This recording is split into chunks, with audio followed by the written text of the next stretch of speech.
नमस्कार दोस्तों, कैसे हो आप सब।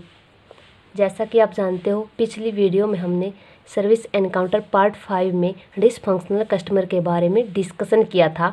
आज हम डिस्कस करेंगे डाइवेंट एम्प्लॉय के बारे में। चलिए देखिए दोस्तों कि ये डाइवेंट एम्प्लॉय क्या होता है। वर्क प्लेस डाइवेंस इज कि जो डाइवेंट एम्प्लॉय होता है ये वर्क प्लेस पर डाइवेंस क्रिएट करता है। तो जो डाइवेंस इज क्या, ये वर्क प्लेस डाइवेंस है, ये क्या होता है कि वॉलंटरी बिहेवियर।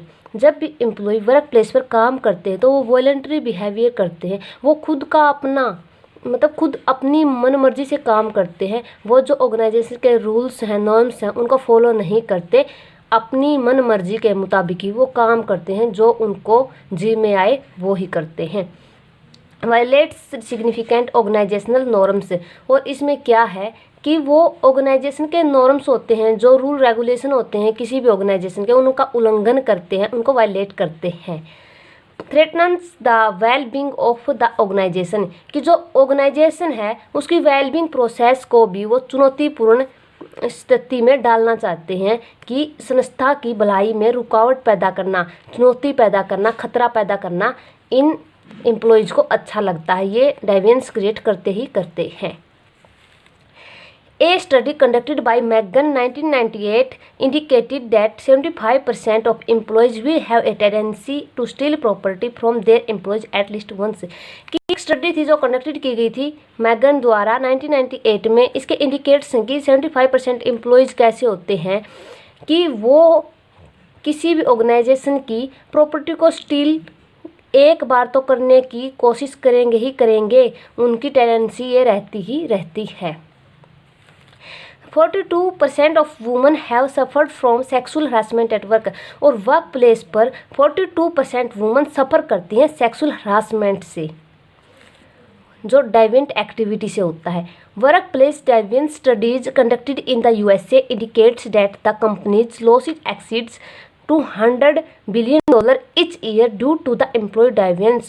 कि क्या है कि वर्क प्लेस डाइवेंस की स्टडी जब कंडक्टेड हुई थी USA में, तो इंडिकेट्स आए थे लॉस एक्सीड्स होने के कि $200 बिलियन लॉस एक्सीड होते हैं ईच ईयर।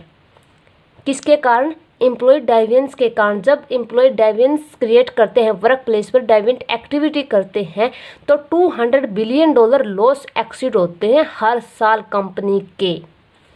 ये स्टडी USA में कंडक्ट की गई थी। तो दोस्तों अब देखते हैं कि इन ऑर्गेनाइजेशन ऑफ साइज की, कोई भी ऑर्गेनाइजेशन है किसी भी साइज की हो, deviant behaviour can occur. Deviant behaviour वहाँ हो सकता है। Which can sabotage the work.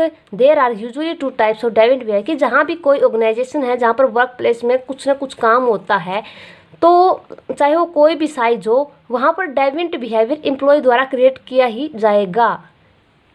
तो 75 एम्प्लॉय ऐसा करते हैं। उनकी जो मेंटलिटी है तो वो ऐसा करने की ही होती है। There are usually 2 types of deviant behaviour. और डाइवेंट बिहेवियर यूजुअली 2 टाइप्स के होते हैं। देखिए कौन से होते हैं ये। फर्स्ट है अनप्रोडक्टिव बिहेवियर, सेकंड है एग्रेसिव बिहेवियर। अनप्रोडक्टिव बिहेवियर में क्या है? Showing up late for work. कि इसमें ऐसे एम्प्लॉय होते हैं जिनका बिहेवियर क्या होता है कि वो काम करने के लिए अपने आप को लेट शो करेंगे, वो लेट काम करेंगे। कॉलिंग इन सिक वहन इन परफेक्ट हेल्थ। और वो ये कहेंगे उनकी परफेक्ट हेल्थ होने के बावजूद भी वो अपने आप को बीमार बताएंगे, बहानेबाजी करेंगे, ताकि उनको ऑर्गेनाइजेशन की एक्टिविटी को कम से कम करनी पड़े। स्नैकिंग आउट अर्ली और टाकिंग लॉन्ग लंच और कॉफ़ी ब्रेक्स। और ये क्या करते हैं, लंच टाइम है या ब्रेक्स मिलता है कॉफ़ी वगैरह का, तो वो लंबे टाइम तक वहाँ पर टाइम पास करते रहते हैं। उनका हर रोज़ का यही काम हो जाता है कि वो टाइम को बर्बाद करते हैं, न कि वो उसको यूटिलाइज करते हैं ऑर्गेनाइजेशन की एक्टिविटी करने में। तो ऐसे एम्प्लॉय होते हैं वो ऑर्गेनाइजेशन के लिए हार्मफुल होते हैं। वो कभी भी गोल अचीव करने में हेल्पफुल नहीं हो सकते हैं। उनका जो बिहेवियर होता है वो अनप्रोडक्टिव मैनर में चलता है। एग्रेसिव बिहेवियर सेकंड होता है इसमें। अग्रेसिव बिहेवियर कि कुछ एम्प्लॉय ऐसे होते हैं जिनका बिहेवियर अग्रेसिव नेचर का होता है।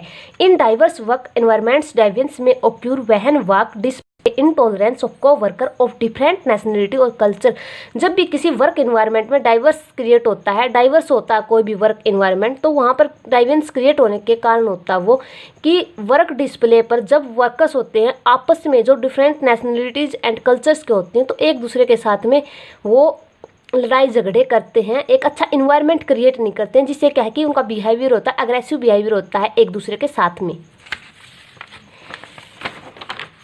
इसमें क्या क्या इंक्लूड होता है जो अग्रेसिव बिहेवियर होता है? Sexual harassment, bullying and showing open hostility toward coworkers की कुछ सेक्सुअल हरासमेंट होती हैं जब, तो इसमें क्या है कि एक पर्सन दूसरे पर्सन के साथ में ओपनली दुश्मनी कर लेता है, वो दुश्मनी निभाता है।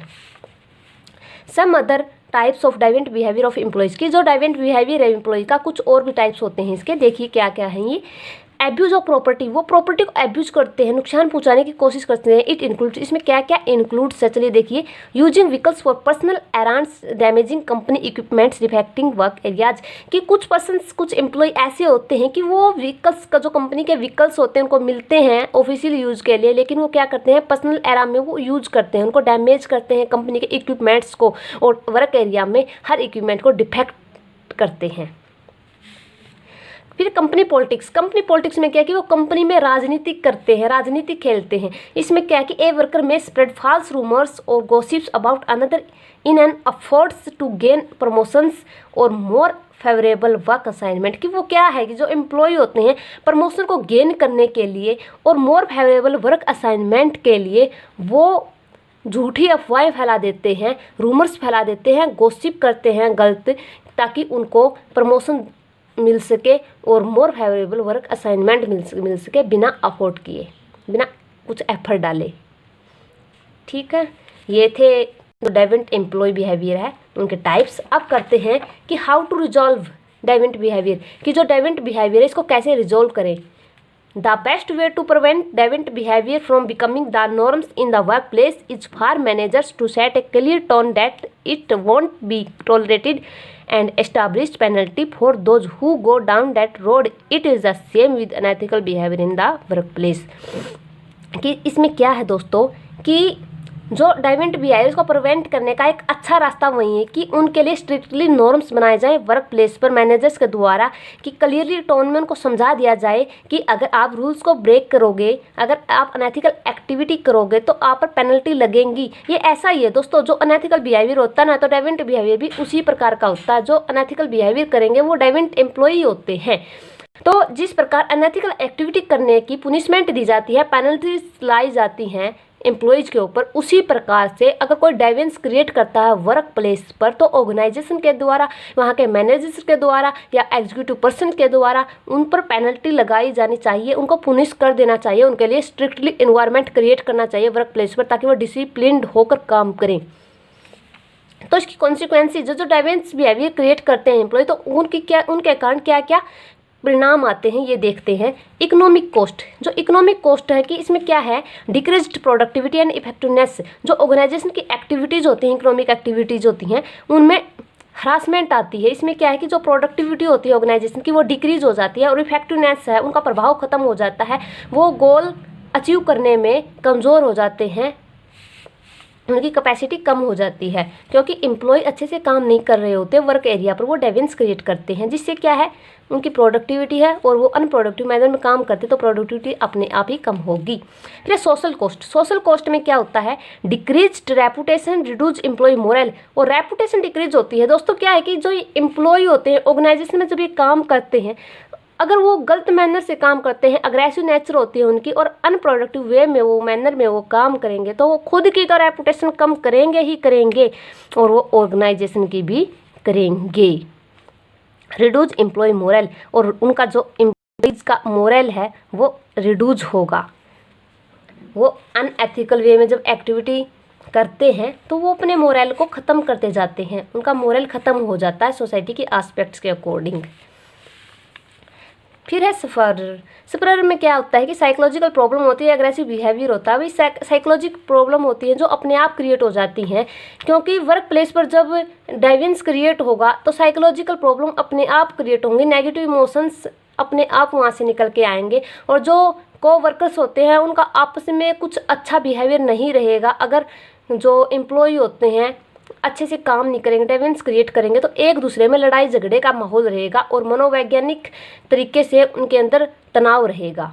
तो ये सब जो प्रॉब्लम्स होती हैं इनके कारण जो एम्प्लॉयज़ होते हैं, मतलब कि इसमें क्या है कि 75% एम्प्लॉय ऐसे होते हैं जो वर्क प्लेस पर डिस्टर्बेंस क्रिएट करते हैं, जिनकी वजह से जो 25% एम्प्लॉय होते हैं वो तो बेकार में ही सफ़र करते हैं ना।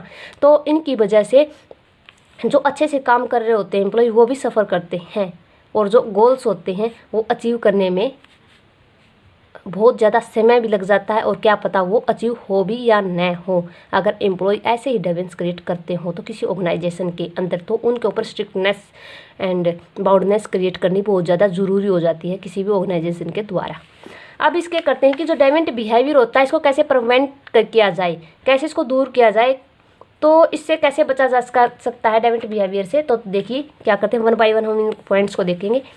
प्रमोटिंग एथिकल ऑर्गेनाइजेशनल कल्चर, कि कोई भी ऑर्गेनाइजेशन कल्चर है एथिकल वे में उसको चलाना चाहिए, उसको प्रमोट करना चाहिए कि ज़्यादा से ज़्यादा ऑर्गेनाइजेशन कल्चर में एथिकल एक्टिविटी हो। फिर एथिकल लीडरशिप, और एथिकल लीडरशिप जो एथिकल एक्टिविटी होती है उनके लिए एक लीडरशिप, मतलब कि उनका नेतृत्व करना चाहिए। कोई भी ऐसा पर्सन उसको चूज कर लेना चाहिए कि भी एथिकल मैनर में हर एम्प्लॉय काम करे। ट्रेनिंग प्रोग्राम्स ऑर्गेनाइज किए जाने चाहिए। बाय ट्रेंड करने चाहिए एम्प्लॉय की आप ऐसे ऐसे काम करो। अगर आप ऐसी गलत एक्टिविटी करोगे तो ऑर्गेनाइजेशन को तो नुकसान होगा, आप भी अपना नुकसान कर रहे हो। अच्छे से काम करो, सोसाइटी में रहते हो तो अच्छा इन्वायरमेंट क्रिएट करो ऑर्गेनाइजेशन के अंदर भी और सोशल इन्वायरमेंट के अंदर भी। और फिर क्या है, एथिक्स कोर्स में क्या है कि कोई एम्प्लॉय होते हैं उनके लिए एथिक्स कोर्स लेके आने चाहिए। उनको बताया जाना चाहिए कि क्या अच्छा है क्या बुरा है किसी भी ऑर्गेनाइजेशन के लिए, सर्विस फर्म के लिए, कोई भी बिजनेस होता है। अगर उसमें एथिक्स कोर्स होते हैं तो ऑर्गेनाइजेशन में जो एम्प्लॉय होते हैं मिलजुल कर काम करते हैं ऑर्गेनाइजेशन के गोल को अचीव करने के लिए। फिर पर्सनल सिलेक्शन में क्या है कि सिलेक्टिव रिक्रूटमेंट होनी चाहिए। इसमें ये नहीं है कि भी कोई भी पर्सन आए उसकी रिक्रूटमेंट कर दी जाए, नहीं भाई नहीं। इसमें right person to right job ही लगाना चाहिए। अगर राइट पर्सन को राइट जॉब पर नहीं लगाते हैं तो ये डिस्टर्बेंस क्रिएट करने वाला वर्क प्लेस पर बिहेवियर होगा ही होगा। तो स्किल्ड पर्सन को, नॉलेजेबल पर्सन को ही जो बिजनेस में है उनको रिक्रूट करें। प्रमोटिंग प्रो सोशल बिहेवियर, इसमें क्या है कि जो सोशल बिहेवियर को प्रमोट करना चाहिए कि भी सोसाइटी ओरिएंटेड एक्टिविटी करवानी चाहिए ऑर्गेनाइजेशन के अंदर, ताकि जो एम्प्लॉयज़ होते हैं सोशल बिहेवियर से वो अफेक्ट हों और अच्छे से अच्छे वो सोसाइटी में अपनी इमेज को बिल्ड कर सकें, ऑर्गेनाइजेशन की इमेज को बिल्ड कर सकें और रेपुटेशन को इंक्रीज करने में वो हेल्पफुल हो जाते हैं। जब तक वो सोशल बिहेवियर अच्छे तरीके से नहीं करेंगे तो उनको प्रमोट करना चाहिए सोशल बिहेवियर को करने के लिए कि भी सोसाइटी इन्वायरमेंट अगर अच्छा नहीं होगा किसी भी ऑर्गेनाइजेशन के लिए तो ऑर्गेनाइजेशन होती है वो ग्रोथ नहीं कर सकेगी। तो प्रमोट करने चाहिए सोशल बिहेवियर को। सोशल बिहेवियर अगर प्रमोट नहीं होगा तो सोसाइटी ग्रोथ नहीं कर सकेगी, क्योंकि भी हर ऑर्गेनाइजेशन का कोई भी बिजनेस है वो सोसाइटी के अंदर ही पलता है। तो ऑर्गेनाइजेशन को सोशल बिहेवियर या सोशल इन्वायरमेंट को मद्देनज़र रखते हुए ही हर काम करने चाहिए। तो सोशल बिहेवियरल जो एस्पेक्ट्स होती हैं वो एम्प्लॉयज़ को सिखाने चाहिए। उनके लिए प्रोग्राम है, हेल्प ओरिएंटेड प्रोग्राम ऑर्गेनाइज किए जाने चाहिए ताकि एम्प्लॉयज़ की जो नेचर होती है वो एग्रेसिव हो या अनप्रोडक्टिव हो, चेंज हो सके हैं। तो दोस्तों ये हमारा टॉपिक कंप्लीट हो चुका है डेविएंट बिहेवियर का। इसमें हमने क्या क्या किया है, डेविएंट एम्प्लॉय क्या होते हैं और उनके टाइप्स कौन से होते हैं और हाउ टू रिजोल्व, इनको कैसे रिजोल्व कर सकते हैं एंड इनकी कॉन्सिक्वेंसी क्या क्या हैं। तो दोस्तों हमारा टॉपिक ये कंप्लीट हो चुका है। अगर दोस्तों आपको मेरी ये वीडियो अच्छी लगी हो तो लाइक शेयर एंड सब्सक्राइब करना न भूलें। आपका इस वीडियो को देखने के लिए तहे दिल से धन्यवाद।